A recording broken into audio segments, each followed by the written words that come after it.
We're live, people.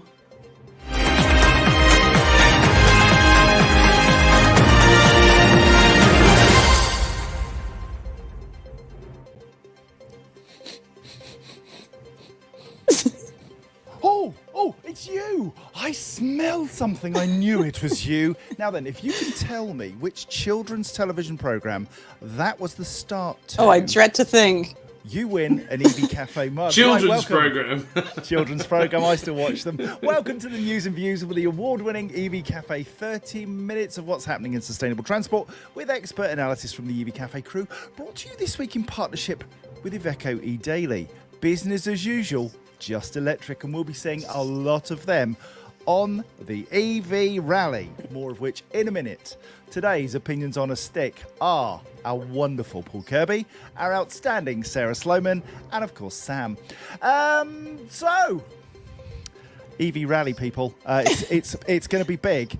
But before we get to there, coming up, Vital EV and AW Energy are collaborating for onshore wind, which is good news. Car EV rental fleet has grown by over 200%. An EV trial reveals how to balance energy demand. And First Bus have got rid of their fuel tanks in one depot and have now gone fully electric. And finally, we go V to G, but it's got a new meaning as we talk vessel to grid. But first, as promised, the EV Rally. Oh yes, it's next week, just in case you've been living under a rock.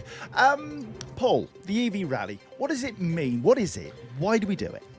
Oh, wow. Big questions, John. Big questions. What does it mean? It means that electric mobility is moving at a considerable pace, and it can work in many, many scenarios, particularly the passenger car world, which we've proven year after year after year, particularly the van world in a growing and growing way, particularly in the truck world, which is really exciting, and new for this year, even in the bike world. Yes, it's going to be absolutely huge. And what we're doing is we're proving that the vehicles are there and also that the charging infrastructure is there. And we're going to talk a lot about charging infrastructure today. It is there. It's proof. It's evidence. Get with it, people. And Paul mentioned two wheels. Sam, do you know anything about that? Yes, I know a thing about that. It's my lunatic idea. Was to go two wheels this year. So it's the first time a motorbike's ever attempted it. And very big thanks as well to Sarah for helping me with all the preparation for it. But last year proved that it was easy. It was great to do 5 capitals in 5 days. I did it in a lovely, luxurious SUV, and it was a great and joyous occasion. But it also showed how easy it was that I just woke up at whatever time I wanted to, had a bit of breakfast, jumped in the car, drove off, and what it proved was the infrastructure was there very comfortably. This year, how do we push the boundaries? How do we test things? So then Team National Grid have got a number of different vehicles, and a bike included, that I'll be riding, which is really pushing the limits again. So we're really, really testing what the sort of new vehicles or the new emerging, more niche vehicles can do. And can they do this challenge? We'll find out. But it's not going to be easy, but it's very exciting and it's nearly here. And Sarah, you and I are the media crew, so we'll be going around and interviewing lots of the participants and the people that are actually driving the miles. We've got 2 trucks, electric trucks, fully electric. They're going to be on the rally. What's the high point for you? What are you really looking forward to? There's a few, actually. I'm very much looking forward to the giant garden centre that Compleo and Women Drive Electric are having a huge, there's 56 chargers there, so the whole rally could theoretically charge at the same time, which is super exciting. Yeah, tingly. But I just love the collaboration element. I love seeing people learn off one another. There's always people that have never driven electric before. We really get to the heart of what is affecting fleet and what we can do as influencers to help change the way the infrastructure is planned and deployed and used. And for me, that's what lights up my fire. But today I just received Europe Car keys. Couldn't be more excited. I ran down the street in my horrible shorts, which are frankly very much like a beach chair, which is highly embarrassing. And ever the professionals, they didn't laugh and they gave me the keys, and I was delighted. I cannot wait now. It's all ready to go. I just love how messages sometimes work out really nicely. Esther Jones from the AA says, so excited. Neil Durno says, trucks, beyond excited. Hilarious.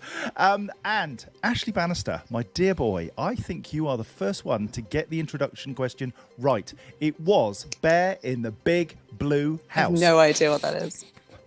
You've got to find out. I'm going to be finding links and sending them to you, Sarah. Anyway, shall we crack on with the news? Yes, please. No. Yes, let's stop talking about my summer holiday, because that's the only one I'm getting this year. And let's talk about Vital EV Solutions and AW Energy, who've collaborated in a strategic partnership to champion the advancement of electric vehicles powered by renewable energy sources. The project has seen an EV charging station situated near AW Group's cutting-edge Checkley Wood onshore wind turbine. Not just any wind turbine, and we'll go to Paul in a second for a little more, with 14 high-speed EV charging points specified by Vital EV.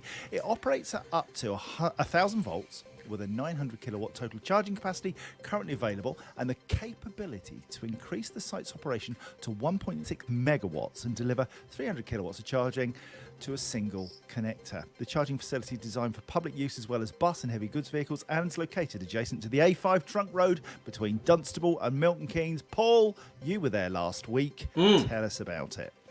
Well, I can tell you about it eloquently in the video that has just gone on to LinkedIn this morning in after the press release earlier this week. So there's a couple of videos. You can get either one and it will give you a really great view. And of course, we're going through there as the EV rally next week. And we'll be charging trucks. We'll be charging probably bikes, I'm guessing, Sam. Or no, it's AC, isn't it? But yes, anyway, trucks will be charging vans, and everything is really cool because the vans fit. Even long wheelbase vans fit in the standard spaces. It's brilliantly laid out. Vital EV have done a great job. They've fitted a future-proofed site, so they've got the 900 kilowatt capability today. They can add more chargers, all the ducting's in, and they can also put in power modules to go up to the 1.6. And all of this later on in the year will be connected to the big turbine just behind it, and that will be the first time that the energy has been directly connected in that sense, and that is super cool. It is really cool. I love wind turbines, and it just is a really great thing. So we'll see lots of it next week, and we've also, check the link in the chat to go and see a video about it. But great job between Vital EV. They've been working with AW Energy on this whole project together. I am so pleased and proud to have been associated with said project in a tiny, tiny way. So it's really cool. And Sarah, this is really important because it shows a clear line of sight between renewable energy generation, storage, and then delivery into transport. This is the virtuous circle that we've been looking for a very, very long time. It really is. It takes away a lot of that myth busting that we like to do, in sense of, well, we've got solar panels, but you still don't know where your energy comes from. You've got wind turbines, you don't know where your energy comes from. This is direct, this goes in. And after we hung up the call last time, so after last Friday, we talked about, but does it actually directly, or does it go to the grid and then it all gets shuffled around? No, this is direct. And 14 connectors makes an incredible story for anybody visiting that site. I hope there's really good information points, really good signs. People mill about and walk about whilst they are charging, quite often at places like that, which are specifically for charging rather than putting chargers in a different place. So I hope there's a really strong educational piece there. And certainly why it was one of the sites chosen for the rally is this year's rally is all about testing the vehicles, testing the infrastructure, but learning along the way. And Sam, speaking of the rally and speaking of this straight line between renewables and transport, sun to wheel, grid serve, we're visiting with the EV rally into Norwich. This is something you've been doing for a little while? Yeah, it is. I mean, the principle of what Paul explained is, it reminds me of one of the coolest video days I ever did with drones and cars in Warrington about 4 years ago with GridServe, a huge solar farm with chargers, and we plugged in the vehicle, a Mercedes EQC, I think it was. We plugged it in directly from sunlight, and that's fantastic, and that's the ability to be able to demonstrate that with a big wind turbine or a big solar farm straight and energy going straight into vehicles is a joyous thing, because it just shows the whole energy, sun to wheel, wind turbine to wheel, whatever journey that demonstrates that we can do it. So it's great. Wind to wheel. Well, Wind to wheel. renewables to wheel. How's that? Yes. Oh yeah, no, it's fine. I was just saying, rather than wind turbine to wheel, just do wind to wheel, sun to wheel, wind to wheel. I But love anyway, it. just to Very answer good. the question, is it big enough for the Volta truck? It was a question from Gary Comerford, and yes, there is a specifically dedicated truck and bus area, which is got 12-meter long bays, 3-meter wide, herringbone layout. It's perfect. And they will have 10-meter cables. They don't have 10-meter cables currently, but they will do have very shortly, so that anything that can turn up can charge. The truck has already been there. The Mercedes truck has already been there to charge, so it's good. Absolutely amazeballs. What I know all. Now then, let's do the most wonderful part of the day, the shout-outs. Because it's getting down and dirty, let's be honest. Who's in first? Who smashed the doors in? This morning, I was here, and it was Gary Comerford from EV Musings. Well done, my friend. Did I beat Scott in today? You did, my friend. You were first through the doors. Love you, hug you, and squeeze you. Welcome to Graham McLaren Harris. That's the poshest name we've had so far. Mark Elliott, morning. Paul O'Brien. Wow, early birds. Indeed, dirty boy. Carl Elliott. Hello, Paul O'Brien. Thanks to Mr. Kirby for sending me the invite. Almost forgot to log on. Well done, Paul. He's a good boy. You know, he likes a bit of admin, does Paul? Not. Who else we got? Toby Hiles, hello. Kirsty Robinson. Do you know what? Kirsty from Stuart Signs does an amazing job. She's been working hard with us on developing our approach to Carfest and making it something very, very visually pleasing. So thank you, Kirsty, for all your help. Toby Hiles, hello. Kiwi Beano. Ron, good morning, my friend. Tom Middleditch from Europe Car, the aforementioned supplier of media vehicles for the EV Rally. Sarah has her greener. I'm getting mine soon. They are amazing. Now Gary Comerford, he says, you know it, big man, to me. Well, I don't know what I know, but okay, I know it. Alicia Scully. Hello, Alicia. Good morning. Esther Jones, already mentioned. Rivian. That was good news, wasn't it, Paul? Rivian getting investment. Love that. Matthew Leng. Hello, Ashley Bannister. Now then, you won the mug. Do you want 2 mugs? No. Seriously? Do you want another one? We've already given you a mug. Now you want He's another declined one? already, I think. Or are you going to donate it to somebody else? Let's see. Russ Morgan. Hello. Lloyd Allen from Bristol. Hello, mate. Mark Main. Laura Huswick Wilkes. We'll be seeing you next week. Lisa Martin. Good chance we might see you next week as well. Thomas Edwards. Hello. LinkedIn user. Bless you for coming. Really appreciate it. Teresa Swift. Hello. Neil Durno. You've already had a mention. Craig Stark. Hello. What else we got in here? Oh, now. Kirsty Robinson, interesting comment. Motorbike with non-PVC recyclable vinyl. I'm not sure if that's Just about to say that. How did you pull that one out? It took me ages to find it. And I was just about to say that, give that a nod to Stuart Signs for that one, because I've got them to apply this weekend, but I didn't realise they were non-PVC and recyclable. So good work, Stuart Signs. Well done. Yeah, you can get your vehicles wrapped with recyclable material, which is far less damaging for the environment, and it's from 3M. It is the cat's pajamas. And Dean Hedger. non-PVC. And Non-PVC. non-PVC. Yeah, we Yes, said other that. outfits are available. Teresa Swift, hello. New world record coming, Sam? Oh, good. No, he's unbearable as it is. Martin Sweeney, hello. Michael Barton, greetings. Rob Dustin, hello. I mean, seriously, people, love you, hug you. And Helen Parker, our own Helen Parker. I hope she's not charging for this time. I hope she is. That's something that Sam would normally say. Oh, dear, yeah. I Sam's just thought getting it. to me. I'm going to be growing a man bun soon. Wayne Dunn, morning. And I think we go. Oh, Christopher Hobson, hello. I think we're done. Bless you all. It genuinely does mean the world that you bother, because without you, Paul would be nothing.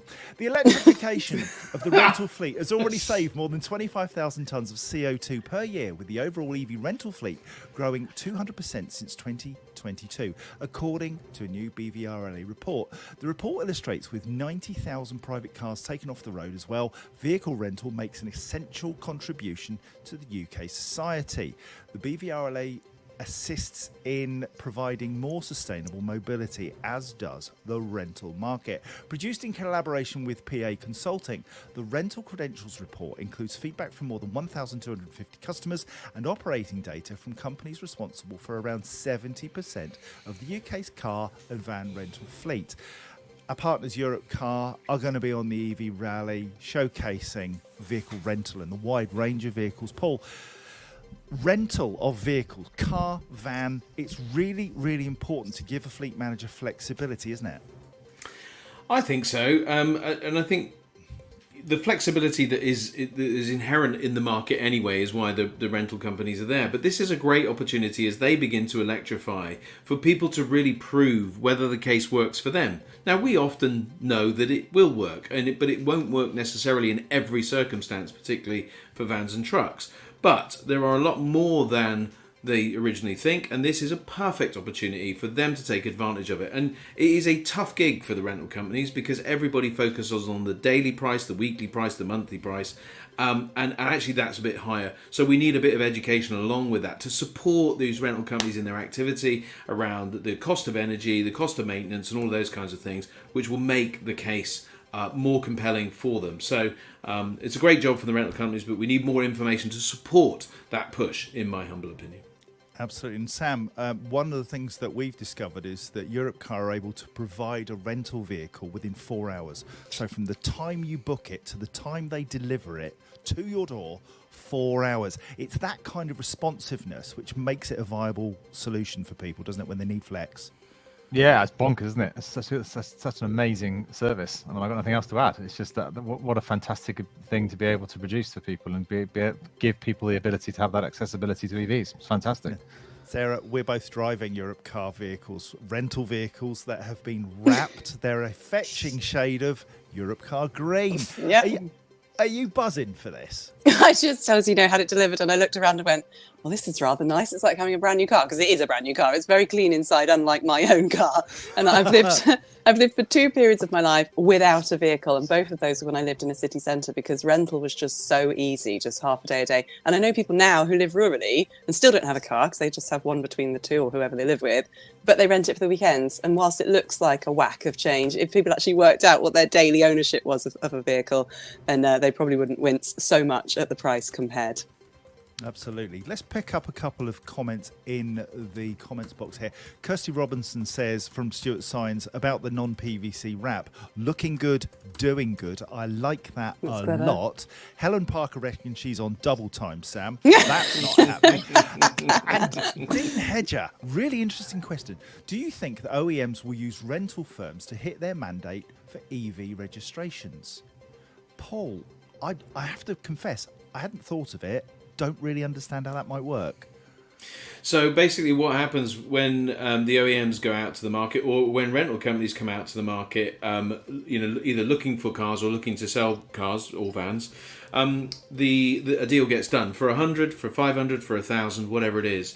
And the OEMs are using the opportunity that rental vehicle companies need these vehicles to be able to work with their business to say, actually, if you want 100 vehicles, 10 or 15 or 20 must be electric, a percentage, often in line with the ZEV mandate, which I kind of understand, but it's route of least resistance, isn't it? And I don't favour that. What I feel is that there needs to be more done, and it was back to my earlier comment, there needs to be a groundswell of information that goes into the market to support the rental company that has to buy 22% of their cars electric and 10% of their vans electric, to then put that message out, because the manufacturer's putting it out and the rental company's putting it out, and then the operator is getting the message and understanding it. So I think we need to join it up a bit and not be so blunt instrument with it. But yes, OEMs are doing that.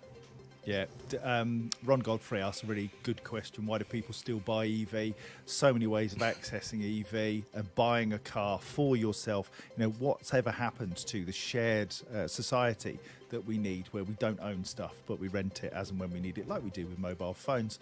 Matthew Ling talks about planning an EV car club for the rural market towns in Suffolk. That would be great. We'd love to come and see John, that. Sarah? You should get Matthew to speak to Lloyd Allen, because much like me, we've tried a few different ones in the Bristol area and learned a lot from the different schemes and what residents like to have. And as long as you can walk to one or ride to one within 5-10 minutes, that's when they're most popular. Yeah, and a massive shout out to Women Drive Electric. The wrap on their vehicle so good. Is off the Oh, scale. it's so pink. good. I'm so It's jealous. I love it. Brilliant. I love it. Love a bit of pink. That was a mark of genius, George. Teresa Swift from Formula Space, she's going to be in that vehicle as well. It is outstanding. We'll get pictures and put them on social media because it is just the cat's pajamas. Shall we crack on? Because we are way behind here. We are. A UK first EV trial by UK Power Networks, Octopus Energy and EV.Energy is aiming to show consumers that hold the key to balancing energy supply and demand. The Shift 2.0 trial is testing how dynamic prices influence smart charging, enabling electric vehicle drivers to maximise their use of cheap green energy without overloading local electricity networks. The trial's already underway and involves more than 1,500 EVs responding to dynamic network price signals to help manage demand on the electricity network and shift energy use out of peak times. That's a really interesting development, isn't it? That we're balancing the load with price as the main reason why people do it. Sarah, would price be any factor in your calculation of which charger to use? Well, it actually reminds me of something that Kaluza did a long time ago. I appreciate this story isn't about them, but they started this way back 2018. I was lucky to be there to talk about how it could work. And it was really interesting to see how the consumer can be affected by that price, almost like gamification. So holding something in your hand, an app or a signal that says, do you know what, if you just let us not charge your car now, this is going to be better for everybody and you get the reward of a price difference. Fine. But think about that on a large fleet scale. That's what excites me. Now, there's some really weird comments going on here. George Thurman, woof, woof. It's about the car, I think. It's about the car. You go woof, Yeah. woof, woof. Is that a thing? Yeah. Okay. I didn't really want... I wasn't sure. I thought I'd clarify. Okay, and Dean Hetcher says he thinks I was right. He's bang on. The first bus depot in York has made history with the removal of its diesel refuelling tank forever, meaning the bus depot now operates its fleet only using electric charging. First York has relied on diesel fuel for almost a century after it was established in 1932. The bus operator moved to its current James Street depot site over 30 years ago and installed the fuel tank weighing 10 tonnes and the size of a typical porter cabin.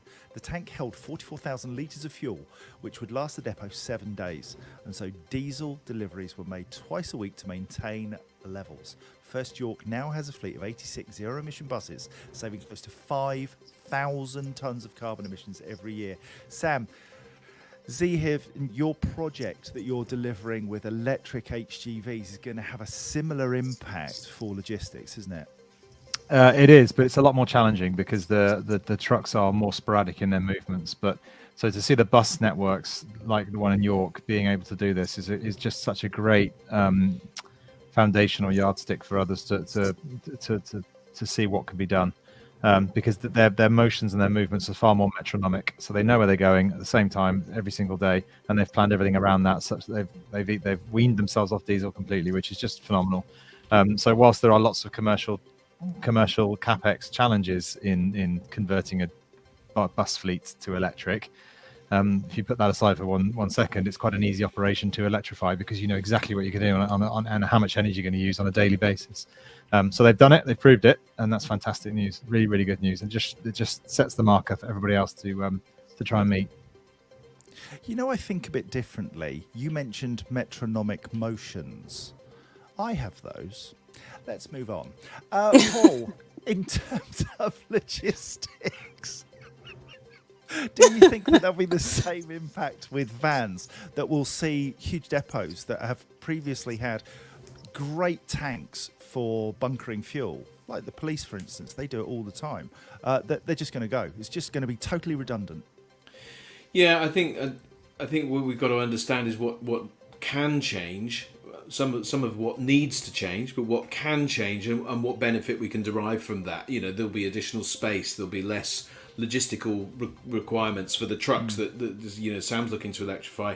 You know, one of the difficult areas is tankers, of course, you know, moving fuel about, ironically. You know, we can get rid of those and replace them with something else, and so we're going to see lots and lots of change, and I think every fleet should be looking at what can we do differently, whether it be removing fuel tanks or whatever it might be. But it's great news. I mean, fantastic, wonderful. John, let's go. sorry, one quick comment on from what Paul said about tankers of fuel. With some degree of irony, currently, you cannot tow a wet fuels with an electric truck because of the health and safety reasons due to electrics and fuel being too close to each other, and yet you can tow a tank of fuel with an internal combustion engine. That's amazing. Wow.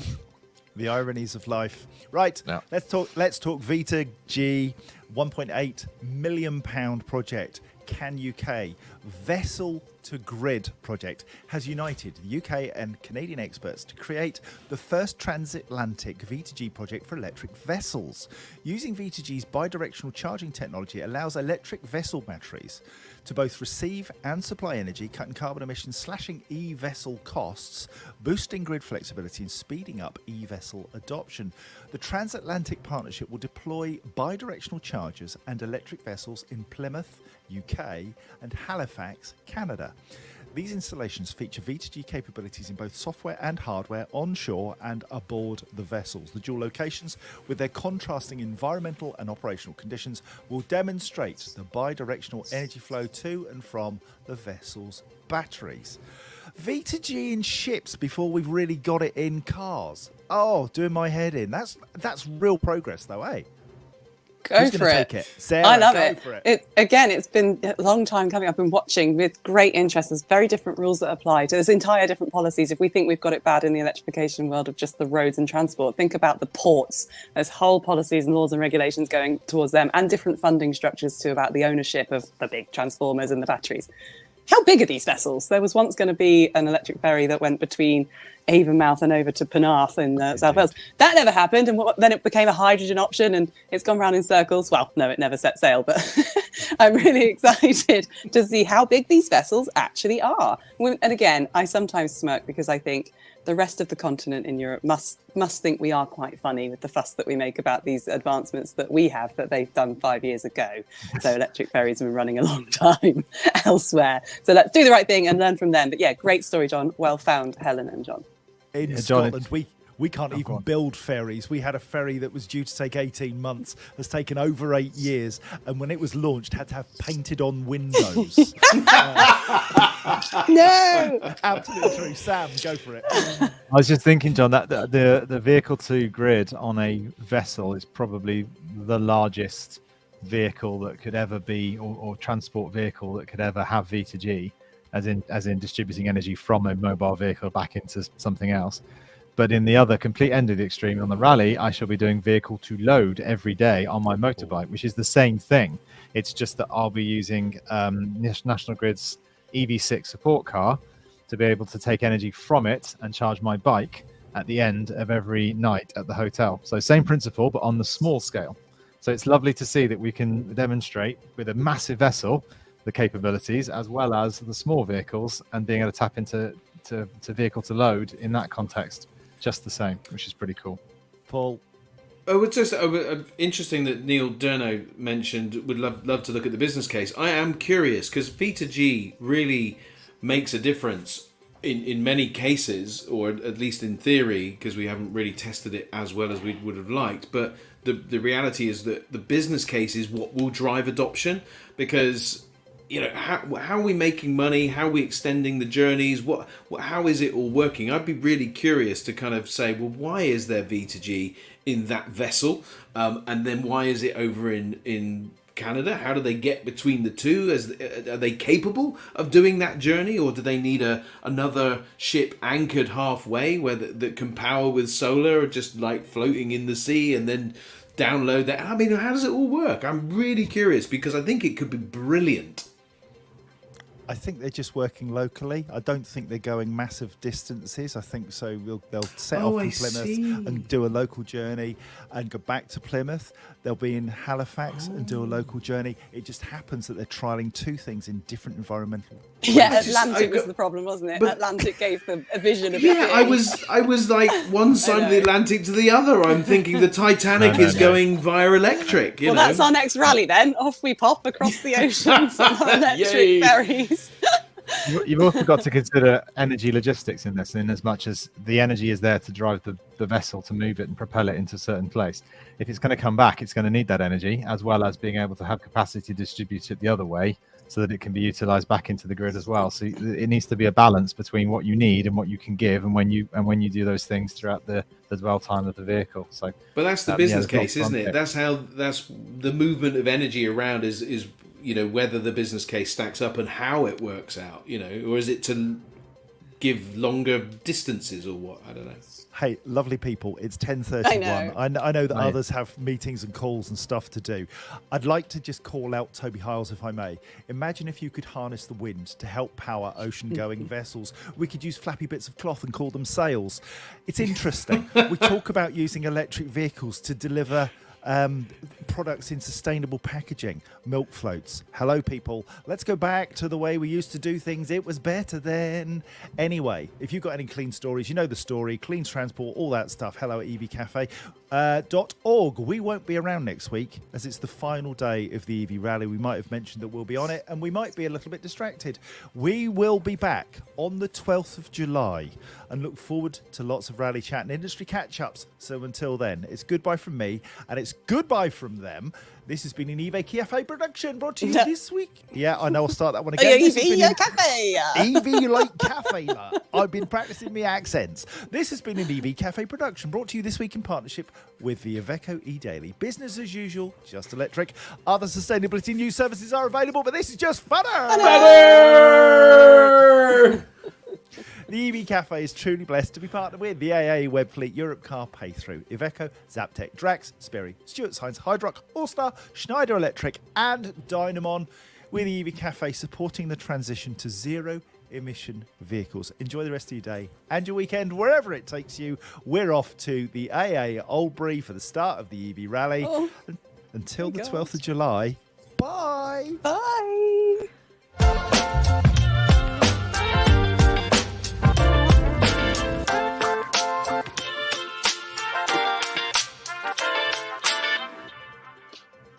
Not long We're now. in the big blue house. I've got to find out what that song is. I'm Oh singing it. God.